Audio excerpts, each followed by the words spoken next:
My name is Marilyn Crouch, and Christmas morning of 2012, I was taking a shower. I was in a hurry. We had everyone coming for dinner, and I slipped and fell in the shower.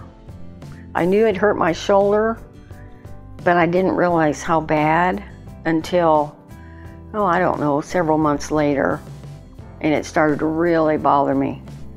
And I had to kind of work it into my schedule because I'm so busy. So Marilyn came to see me for left shoulder pain. She had had a previous rotator cuff repair about 7 years ago, and then she had a fall about 6 months ago when things really started going downhill for her. After that initial surgery, which as stated was a rotator cuff repair, she went through the therapy and she did really well. But then she had a fall and things really went south for her. She had significant shoulder pain. She had quite impressive loss of range of motion. She really only had about 45 to 60 degrees of forward elevation.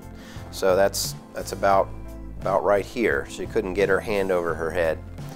And so we examined her, and then we got an MRI which showed a fairly large rotator cuff tear involving 2 of the 4 rotator cuff tendons, specifically the supra and the infraspinatus.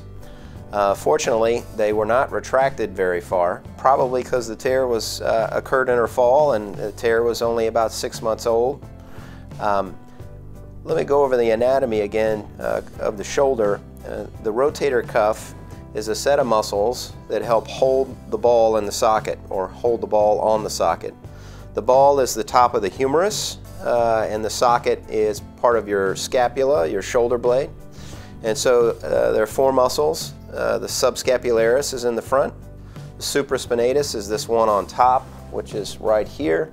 And then in the back you have 2 more muscles, the infraspinatus and the teres minor, and they all work together to hold the ball in the socket. And she had a large tear that went from about here all the way back to the back of the shoulder. But again, it was not very retracted. And what that means is when the tendon tears off the ball, so, if it's been torn for a long period of time, what happens is the muscle atrophies, it gets smaller because it's not working.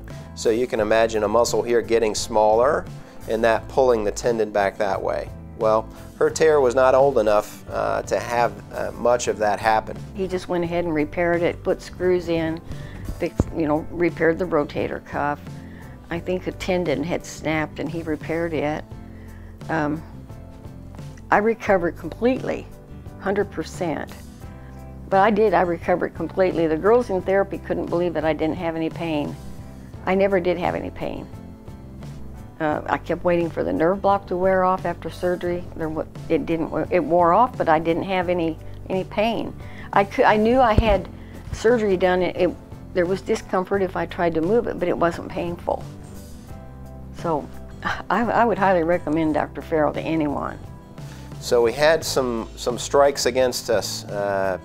Big tear, 70-year-old, previous repair. So we had a long discussion about what to do and how to move forward. And we talked about another rotator cuff repair, and we also talked about a shoulder replacement. But it was Marilyn's desire to go through the repair again, even though the chance of it failing was significantly higher than her first surgery. So we did that.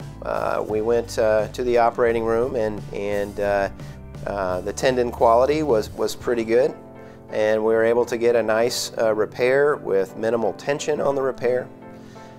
She was a very good patient post-operatively. She was compliant.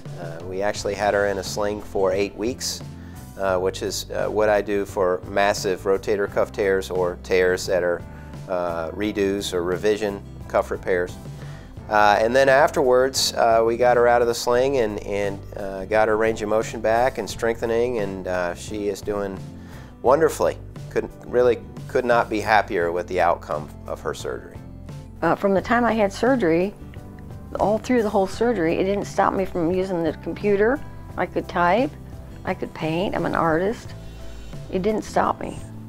So I couldn't ask for a better doctor.